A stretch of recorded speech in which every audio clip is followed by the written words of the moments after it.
600,000 men stood and they call upon Messiah to come. Exactly what Yeshua says.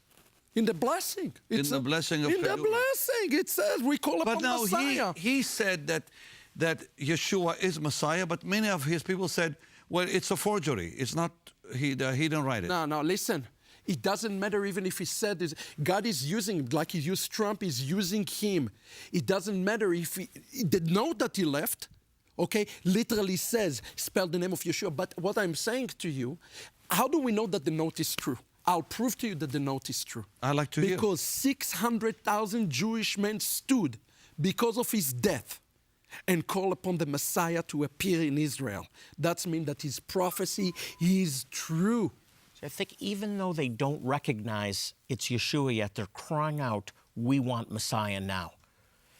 This is a wave that's growing. I'm seeing it everywhere I'm working in developing nations where there's Jewish communities. That, right? It's shocking. Don't you feel it in your spirit? Dear God, do I ever. Every time you said, I feel the anointing. We are I used to want to live in the time of Jesus. I thought if I lived in his time, I would see the greatest revival, the greatest miracles. No, it's today. It's now. Because we're about to see his glory, that's why. Yes. What Jonathan says is true, and I'll prove it to you in one more way. It says in Zechariah 8:23, in those days, 10 Gentiles will hold this. Do you know what this is? This is the skirt. This is called the tzitzit of a Jewish man. Look what's happening in the world. The nations want to learn about the Jewishness of their Messiah all over the world. Why is it? Because the signs and the time of the fullness of the Gentiles is upon us. That means the time of the fullness of the Jews is right around the corner. Everything you're saying is happening. It's not just on the verge of happening. I say it's happening already. We are seeing it. We've never seen anything like this with Israel before. We've never seen anything like this with the people of Israel scattered to the nations. This is scary. You know that, right? I understand. You know why I say it's scary? I understand. Because you realize how little time we have to do what we have to do as the church before it's all over for us. I have a lot to do. You have a lot to do. Yeah. While it is yet day. While it is yet time and day, yeah. That rings in my spirit. In my mind. Yes. Because every day. once the time of the Gentiles is over, it's over. It's over. It's very, very You know, you close. said something very interesting about the 600,000. 600,000 with Moses. And 600,000 Jews in 48. Yes. When Israel became a nation. Exactly. And 600,000 stood to receive the blessing.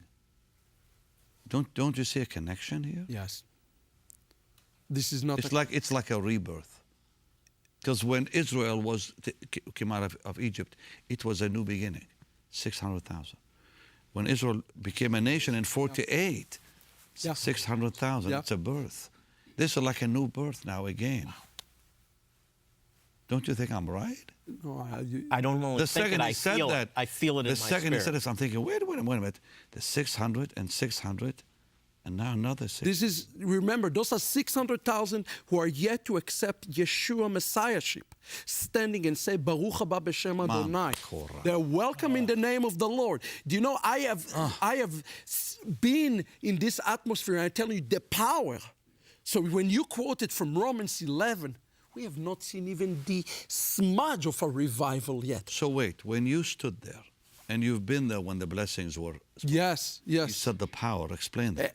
I cannot even explain it to you. It is literally as the heaven is about to open wide and God is going to come down from heaven. This is the way I can explain it. It's literally as God weeping and is really to just come and hug his people and reveal himself as the Jewish king.